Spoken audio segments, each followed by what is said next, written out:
Good morning. You know, did anybody tell you this morning that you're awesome? You know, because you really are. When you come down to it, you really are a bunch of awesome people. And I appreciate all of you. Because none of you are really draining. You know, you're just really a bunch of awesome people. And so, thank you, you know. Now, those of you who have been connected with this church for quite a while, you'll remember that when Crystal and I first came here, the first Wednesday night that we came to church, she was pregnant. Okay? That Sunday when we came to church, she had a 2-day-old baby in her hands. You know? And not only that, but, you know, Joyce was looking at pictures of, you know, family pictures and so on and so forth. So that kind of reminded me a little bit that, you know, when I first came here, I had a fairly dark head of hair, you know. So, you know, now it's pretty gray. Been here a while. Okay?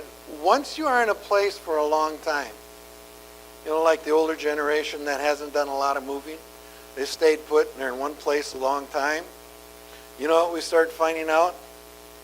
One of the things we find out, because we're able to observe the decisions that people make, okay, and how it affects their life and how it affects the lives of others. But you got to stay put in one place in order to see that, for the most part. So, you know, in some cases, we've seen really good decisions that were made. Then we've seen some bad decisions that were made. And then we've been here so long that we can even say we've seen the really ugly decisions that were made. And it was just, you know, really ridiculous. It's like, hello, you know? But that's, you know, you're looking at history.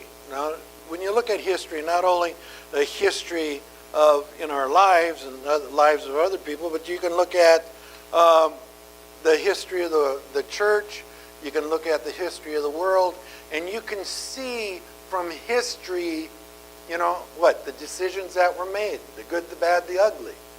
And from those decisions, you can sit there and go, now in your life, you can go, you know what? I want to make this decision, but if I go on that way there, that's how it's going to turn out. And I don't like how that's going to turn out. So we need to do things differently. Well, there are those in the world today that don't want you to know about history because they're repeating history. And if you look at history, you're going to know how it's going to turn out. So, you know, let's do away with history and all that stuff there. Erase history so you don't know what I'm up to. It's like, no, learn from history, okay? So one of the things about it is once you're a little bit older, hopefully you learn how things are done, okay? Learn how things are done. Well,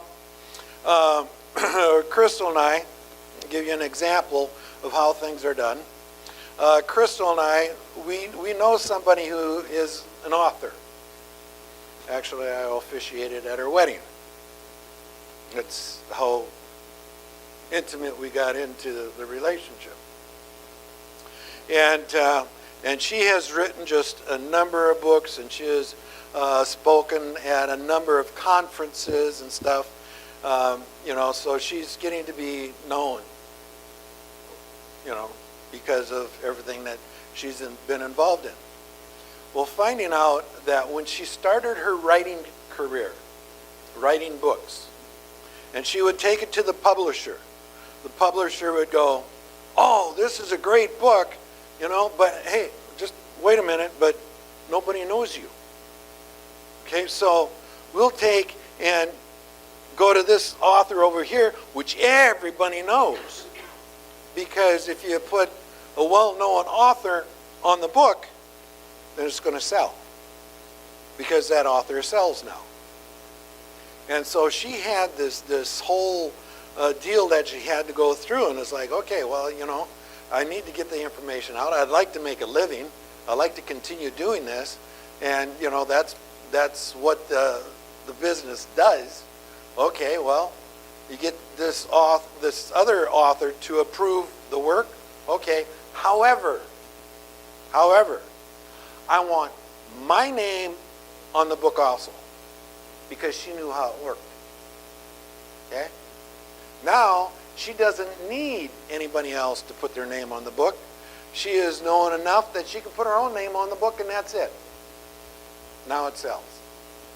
Because people know her.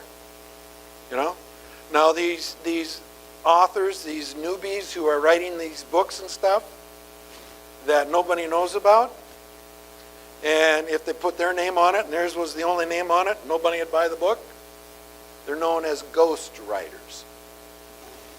Okay? The way it goes. Well, I tell you what, that method is not only when it comes to writing books, it's also in the church. Because one of the things that I kind of wondered about is how can a person pastor a 3,000 member church and write books?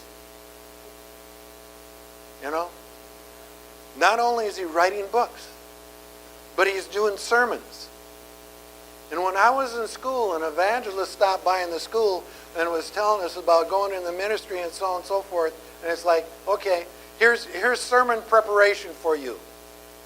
You put 40 hours of work into every sermon. I'm going, 40 hours? That's a full work week, And it's like, when are you going to have time to do anything else? That's just for one thing.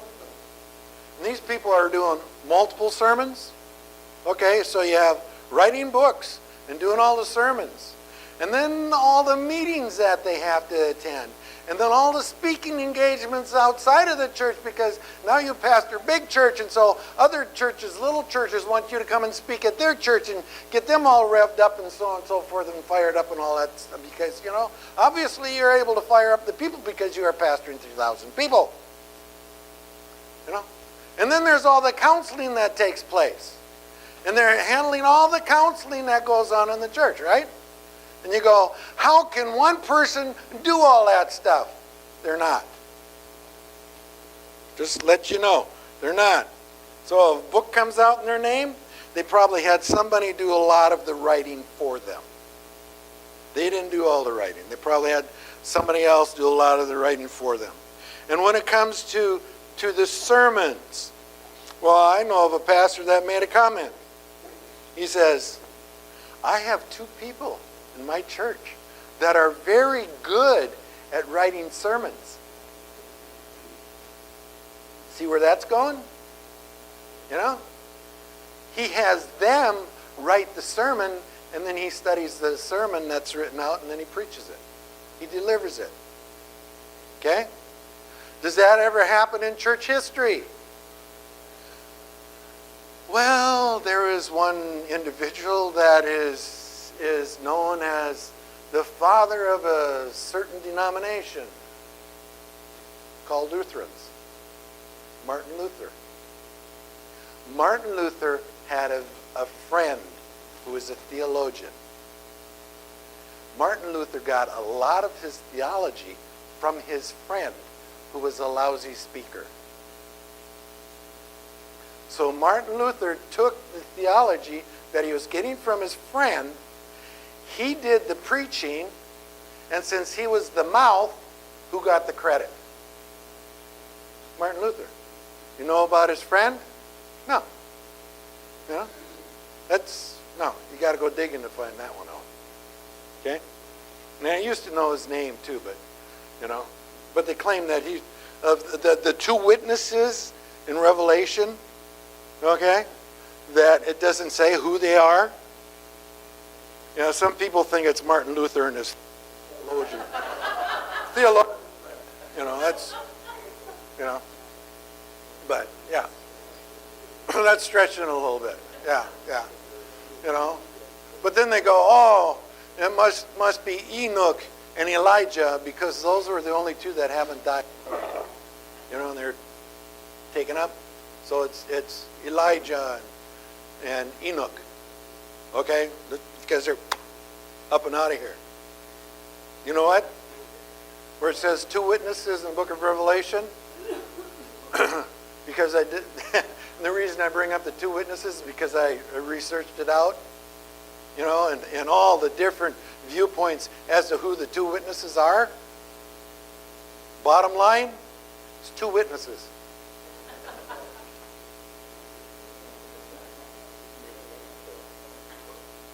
That's, you know, all the rest of the stuff is speculation. Bottom line, it's 2 witnesses. Yeah. That's, you know, we dream up all the rest of it from there. Okay? So, so then you got the book writing, you got the sermon writing, and as far as the counseling, when you come to a larger church, guess what? You have a full-time person on staff who does all of the counseling. It isn't the senior pastor that does the counseling. If you think you're going to go in and sit down with them and have a counseling session, it's like, no. They'll have a person full-time on staff to do that. But that's larger churches. Now you start coming down to a smaller church. Churches more like our size here. When you're dealing with a church like our size here, guess what? The pastor and his family does a lot. You know? A lot is put on them. They just end up doing a lot. They end up mowing the lawn. They end up cleaning the church. They end up making certain that there's enough food for the services and all that stuff there. And, you know, and they do all the sermon preparation, and they do the teaching of the classes and doing all the counseling. It's, you know, and if a church is too small, now this is one of those things that you know, kind of ended up getting me in trouble, is when they're too small, someone goes out and finds another job. Because after all, the bills need to be paid. You know, and a church is too small, they don't financially support the pastor. So the pastor goes and has a second part-time job, or his wife goes out and finds a job, you know. And if they don't have any health issues, that's great. They can just put the pedal to the metal and go for it. Now, I just want to put this disclaimer out there. Those of you who think that being in the ministry is all glamorous, it's like, oh, he stands up there and he talks every Sunday, and people just drool over everything he says. And, oh, I want to do that. Well, that gets, you know, that goes by the wayside pretty quick. You go into the ministry, that gets, you know, because people don't like everything you say. They don't. They don't agree with everything you say either, you know. So consequently, after a pastor has been in church for a while, and things don't, you know, everybody's not patting them on the back and telling them how great and fantastic, you know, they are, and how wonderful they are and all that stuff there. The pastor gets kind of discouraged, and what do? They resign and go to a different church. You know, and they you know, and so the pastor goes from church to church to church. Why? Because he's looking for the perfect church. Guess what? There isn't any. You know? But not only do pastors do that because they get discouraged and, you know, they're looking for the perfect church. The parishioners sit there and they get discouraged because they're getting bored in that church. And, you know, they claim that they're not being fed in that church. And so they go around and they're looking for the perfect pastor. Guess what? There isn't any. You know? The one person that was perfect, They put him on the cross. You know? And ever since then, there hasn't been a perfect pastor. We all have our issues. Sorry. You know? One of the things that we're finding out is that if you've been in one place for a while and you're trying to do everything and so on and so forth, you come up on something that I thought that I'd never have to deal with in my life. Caught me totally by surprise, which it usually does. It's called burnout. You know? It's like, oh my goodness. And so I'm like having a whole education on the burnout situation and how to avoid it and so on and so forth. But I'm also finding out that this is not only an issue in my life, but it is a huge issue in the church right now. Pastors are bailing. They're, you know, it's to the extent that you have one pastor who is pastoring multiple churches. Now, in some cases, that is out of personal growth. So they'll be able to do this, and they'll have a satellite over here, a satellite over there, a satellite over there. That's coming out of personal growth, and God is just opening up the doors. Other cases, pastors are trying to pastor more than one church, because if they don't pastor that second church, it's going to close its doors. So they're just trying to keep the church open, you know. Case in point, you know, we have Lincoln City, church in Lincoln City, okay? So another pastor who's already pastoring a church is trying to take on the church in Lincoln City and is trying to reopen the doors in Lincoln City. At one point, I can remember that church had 2 services on a Sunday morning and packed them both out. They were looking at doing a building project and moving the whole church and building a bigger church because they couldn't handle the capacity. You know? Now, they're just trying to keep it open. Okay? And then I found out that the church in Walport, been in Walport for years, ministering to the community for decades. They sold the property and closed the doors. There's no Assembly of God church in Walport anymore. You know? Closed up. You know? Come to find out that in 2 different denominations, movements, organizations, whatever you want to call it, in the Northwest, 2 different ones. 65% of their churches are struggling to stay open. 65%. It's like, no, that's not so wonderful. So, where are we going with all this? You ask that question? Okay, Pastor, where are you going with all this?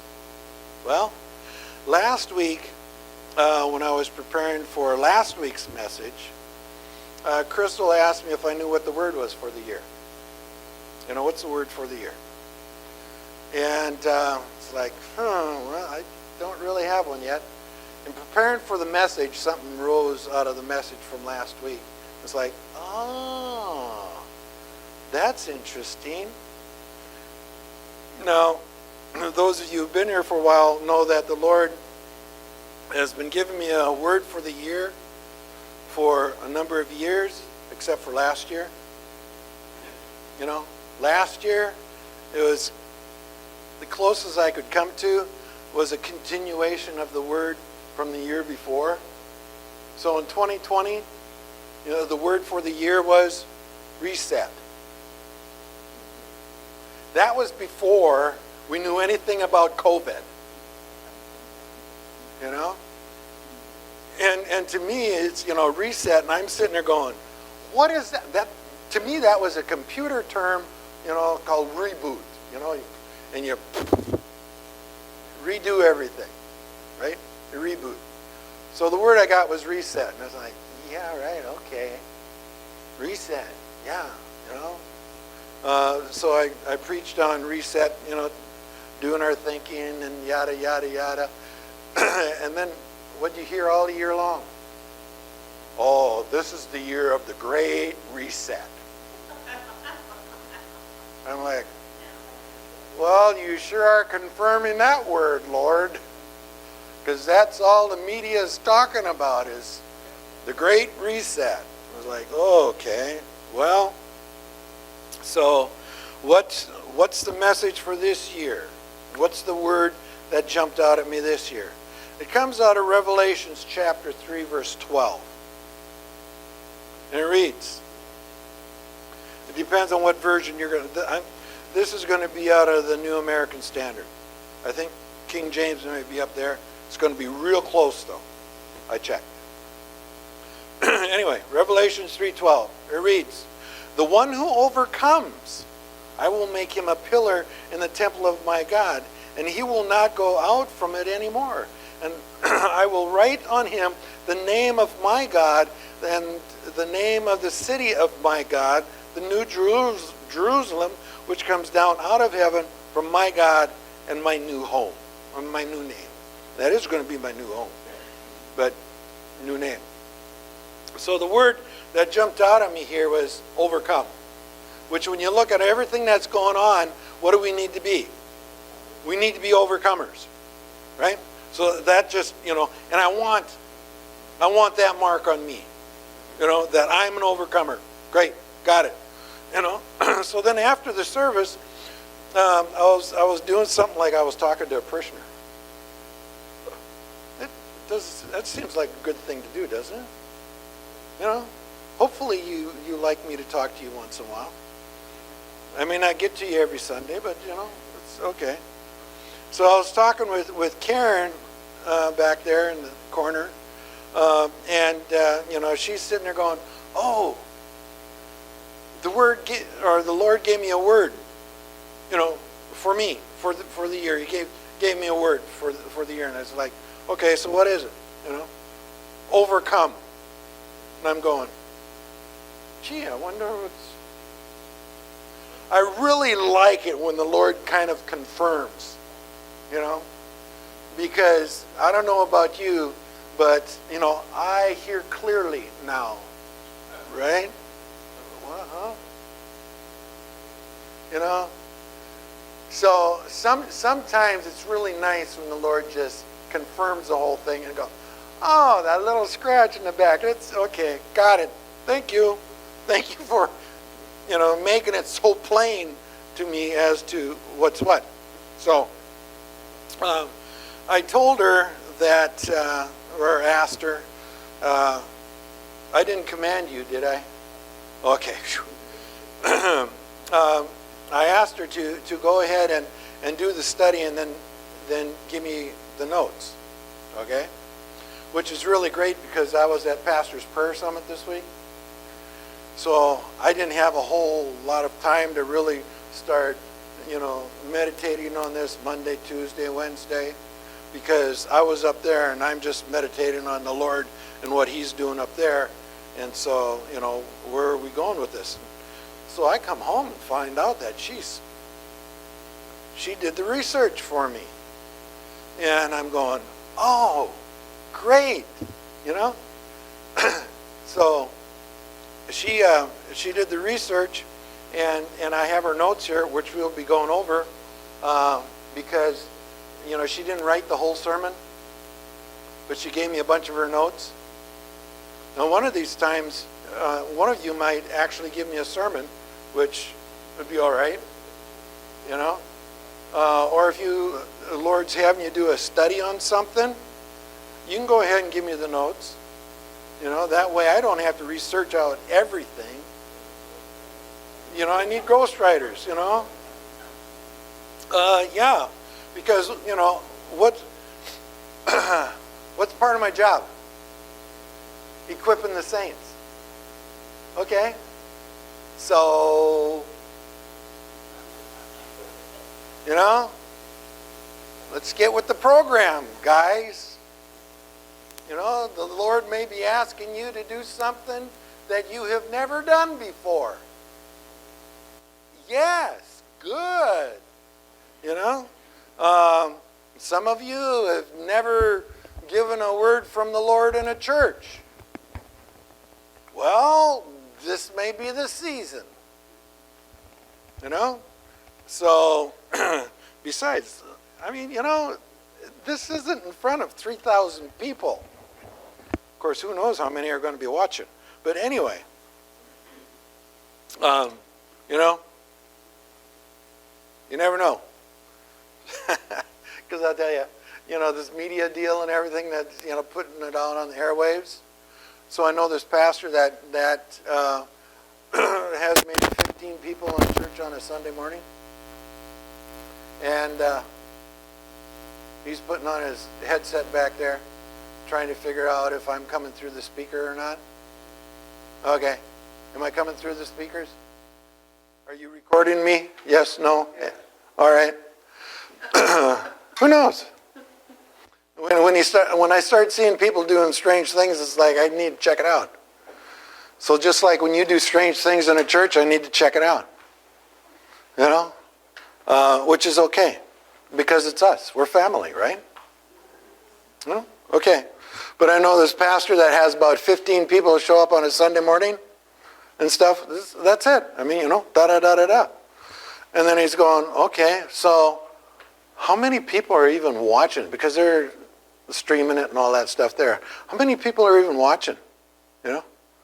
Come to find out, there are thousands in Africa that are watching his services.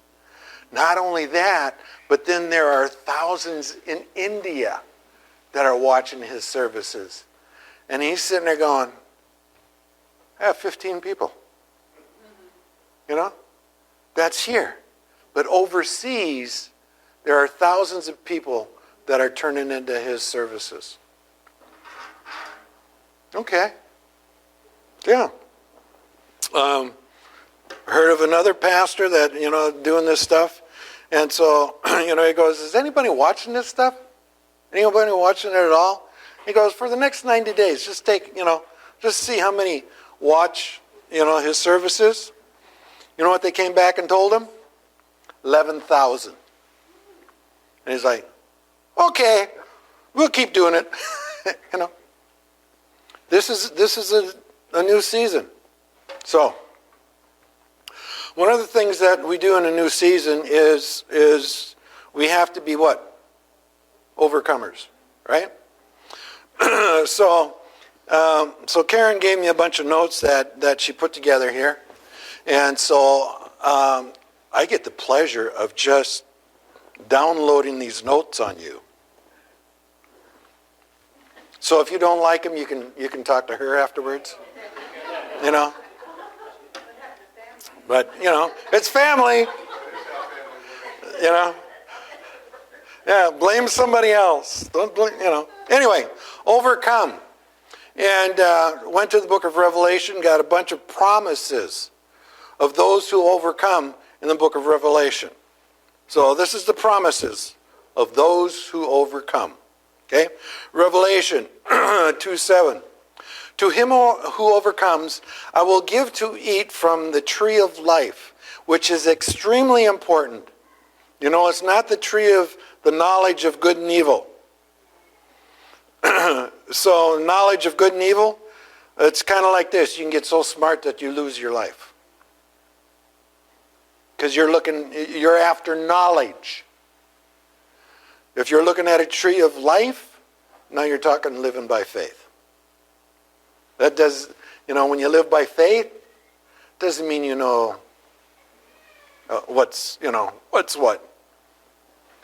Basically, you don't know nothing except Jesus. But anyway, yeah, which is in the midst of the paradise of God. Now, Revelation 2:11. For he who overcomes shall not be hurt by the second death. And in 2:17, to him who overcomes I will give some of the hidden manna to eat. And I will give him a white stone. This is kind of neat, actually. White stone. And on the stone a new name written, which no one knows except him who receives it. white stone. It's going to be given to you. Your new name is going to be written on that stone. That new name is going to be given to you by God. Okay? And you're the only one that's going to get it. Good thing he knows everything. He has lots of names in his book to give you. All right? Revelation 2:26. He who overcomes and keeps my works until the end, to him I will give power over the nations. To the end. That's... Can't bail out early, guys. You bail out early, you're that close to the victory. But you're not going to get the victory because you bailed. Like, nope, to the end. Now, Revelation 3:5. He who overcomes shall be clothed in white garments, and I will not blot out his name from the book of life. But I will confess his name before my Father and before his angels. Okay? I will not blot out his name from the book of life. Well, that's a side note. I better just leave that and stick to the task. Okay. Revelation 3:12. He who overcomes, I will make him a pillar in the temple of my God, and he shall go out no more. I will write on him the name of my God and the name of the city of my God, the New Jerusalem, which comes down out of heaven from my God. Hopefully I read that right. All right, okay. Revelations 3:21. To him who overcomes, I will grant to sit with me on my throne, as I also overcame and sat down with my Father on his throne. And in Revelations 21:7, he who overcomes shall inherit all things, and I will be his God, and he shall be my son. Awesome promises. Thing about it, though, is we got to be there in the end. All right? Okay? You're going to be there in the end? All right. So, Karen looked up the Greek meaning. What does overcome mean? This is neat. To subdue, conquer, prevail. I like this next one. Get the victory. Okay? Conquest and the means of success. Get the victory. Oh, glory to God. All right. Let's see. Let's move on to we are able to overcome. Why? Because he overcame. Revelation 17:14. These will make war with the Lamb, and the Lamb will overcome them, for he is Lord of lords and King of kings, and those who are with him are called chosen and faithful. I'm looking for the faithful part. Okay? John 16:33. These things I have spoken to you, that in me you may have peace. In the world you will have tribulation. No kidding. Is this a season for tribulation? Oh my word. It's, yeah. In the world you will have tribulation. But be of good cheer. I have overcome the world. In other words, the stuff that is going on out there, he's already won the victory. Okay? What does overcoming look like in our lives? How do you accomplish it? Romans 12:21. Do not be overcome by evil, but overcome evil with good. Is there a whole bunch of evil that's going on? Yeah. Is it affecting our attitude? Yeah. If you allow evil to affect your attitude, guess what? You have to stand in front of the congregation. You have to apologize for your attitude to what's going on. It's like, you know what? It's not a whole lot of fun. So just, I'll tell you right now. It's it's rather humbling. Okay. 1 John 5:4 through 5. For whatever is born of God overcomes the world. And this is the victory that has overcome the world, our faith. Who are you trusting in? Who are you trusting in? Okay? When this stuff all started coming down, I'm sitting there with the pastors, and one of the pastors going, "Oh, COVID, okay?" And he's gotten it, by the way. So, it's okay. So you get COVID. One of two things is going to happen. One of two things. You're either going to recover, or you're going to go home and be with Jesus. Okay. So, looks like a win-win situation to me. You're like, I like the attitude. It's like, yes, got it. You're either going to get better or you're going to go get really good. Be in His presence. Okay. We overcome evil with what? Good. Okay? And that takes patience and perseverance. It is all about our attitude and our faith. To persevere is to stand, be constant, continue, hold on, pursue steadily. Not to give over or abandon the cause that has been undertaken. One of the things on this is good here, the abandon the course that has been, one of the spirits that is reigning over the United States. And it's in the church, it's out of the church, it's all over the place. It's a spirit of abortion. Okay? We sit there and go, oh, aborting babies. You abort visions, you abort goals, you abort relationships. It's we flat out, we will abort everything that's over this country. So, your course is set, go for it. Okay? Now, one of the things that some pastors told me one time, because we had this little personality type deal, so on and so forth, and it's like, well, how do you see Lonny? And they go, he's a bulldog. They're like, bulldog? I like labs, But they go, no, he's a bulldog. Oh, okay. How does that come up? When a bulldog gets in a fight, what does he do? He clamps his jaws shut, and he locks his jaws, and he doesn't let go. Okay? So when you give Lonny a direction, you give him a course, you give him, what's going to go on, the direction that he should go in.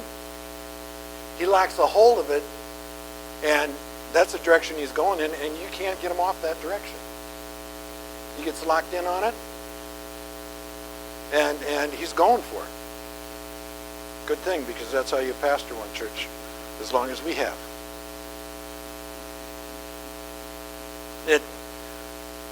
That gives way to longevity. It's just, that characteristic. So, all right.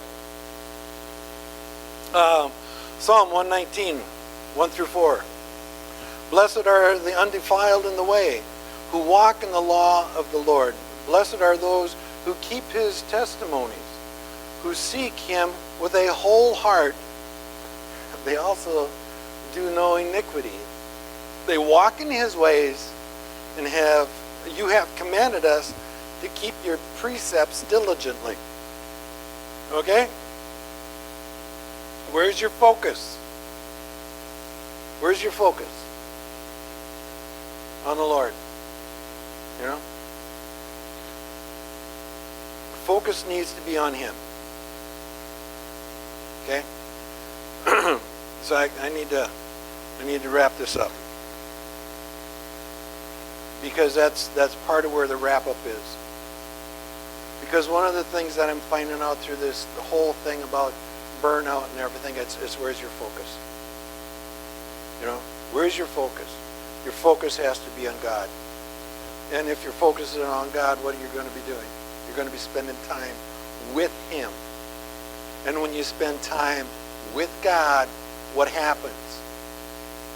This gets rewired. So you don't end up thinking the same way you're thinking. So and those that have studied it out and everything, they have found out that your brain will actually change. The brain itself will physically change. So when they say you're going to be rewired, yes. And they can take x-rays of the brain and show you where the brain has been rewired, how it's changed.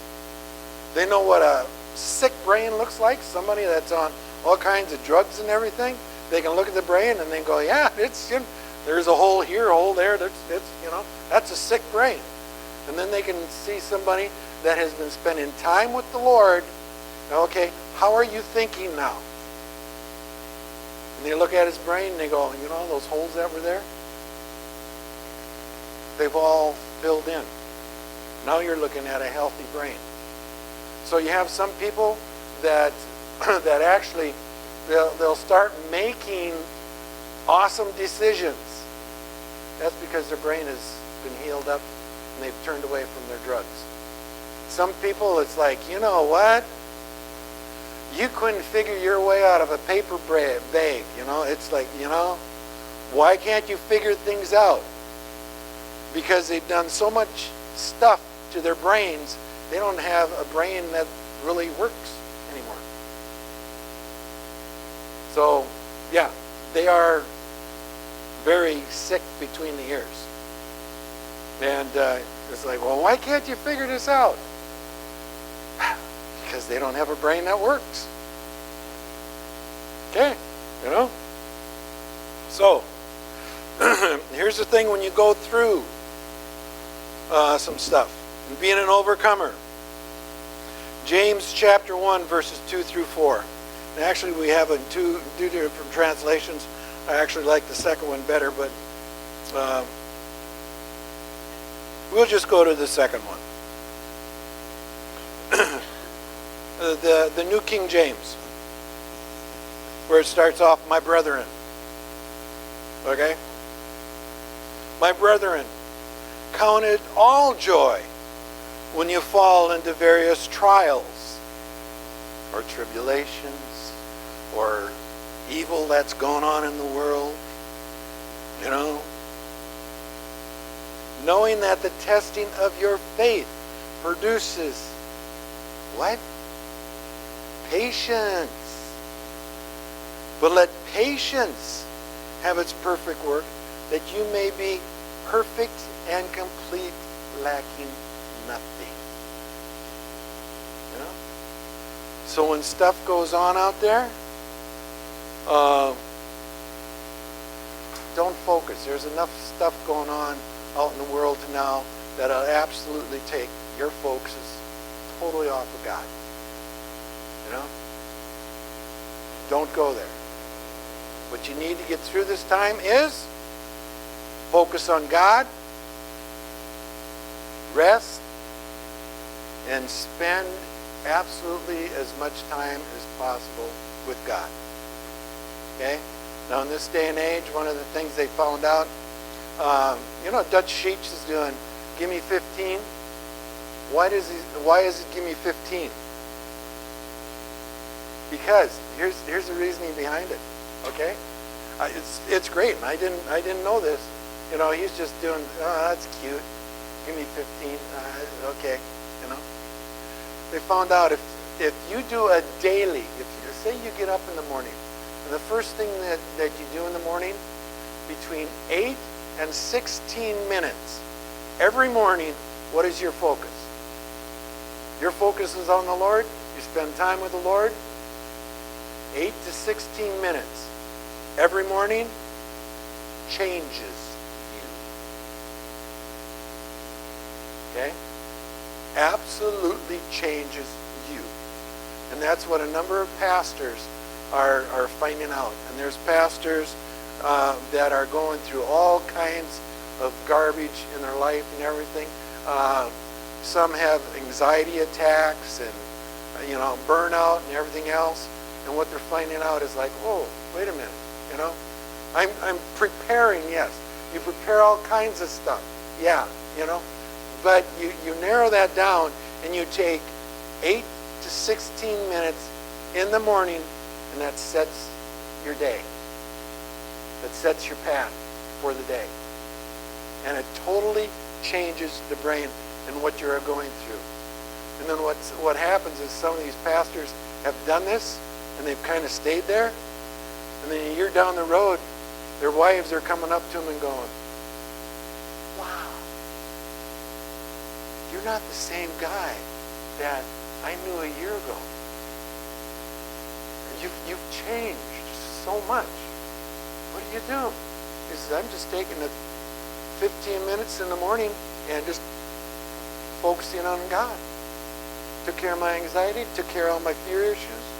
I just took care of a whole bunch of issues. And I was doing what? Spending time with the Lord right away in the morning. Now, one of the things about it and I didn't sit there and go, but biblically, where does the morning start? When the sun goes down. So, our terminology today would be in the evening. So they're going, oh, morning, you got to do it in the morning, da-da-da-da-da. Biblically, morning starts in... But I didn't, I'll go with what they're finding out, and I'll use their terminology and everything. In the morning, you get up, you spend 10, 15 minutes with the Lord. That's not long. In this day and age when we have short attention spans, that's you're really pushing it out there, on some of this stuff because, we're bouncing all over the place, right? So get up, spend 10, 15 minutes with Him, sets the course for the day, changes the way you think. Amen? You ready to do that challenge? Good. All I can do is put it out there. If you're not going to do it, that's up to you. I'll give you some pointers, but do it right away in the morning. So,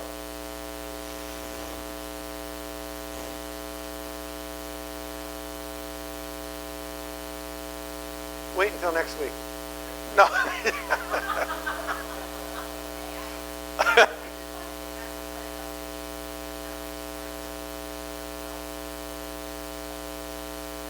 Okay, good.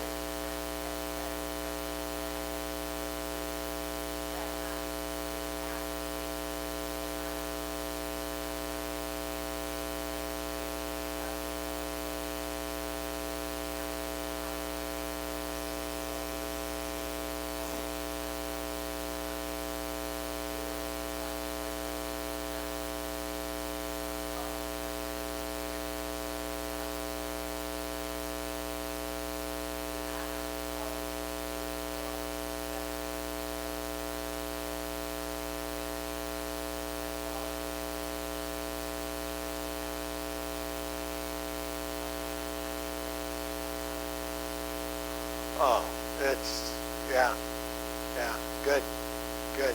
And that, yeah.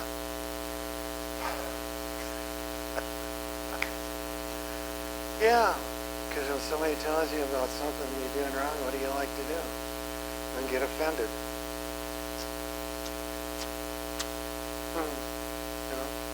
So, yeah, no, right. So what are you going to do tomorrow morning? Get up early and get in the Word? Spend some time with the Lord? Yeah, yeah.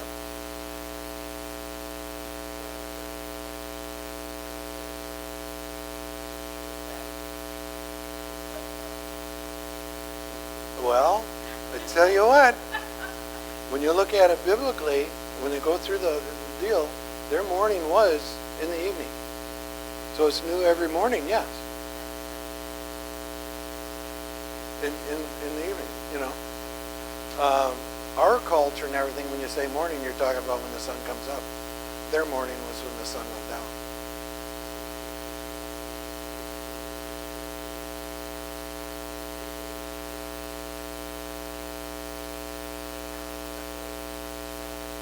Yeah, it's their days are all.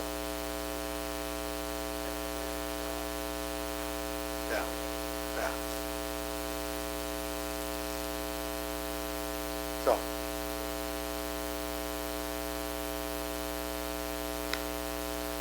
Yeah. So. Spend more time with God. All right. So Lord, we thank you for this awesome time that we find ourselves in, because you're taking us through a season to perfect us, to build up our faith, to encourage us, to let us know that basically, no matter what this world throws at us, you're going to bring us through to victory. Victory only comes in you. So Lord, we just ask that you would help each and every one of us to get up in the morning, even if it's 12 o'clock, and spend time with you. Whenever we would wake up, the first thing that we would do is to spend time with you, so that you would set our thought process for the day, and that we would focus our day on you. And we thank you. In Jesus' name, amen. All right. Good. So if any of you, Lord lays on your heart that to do a study on something,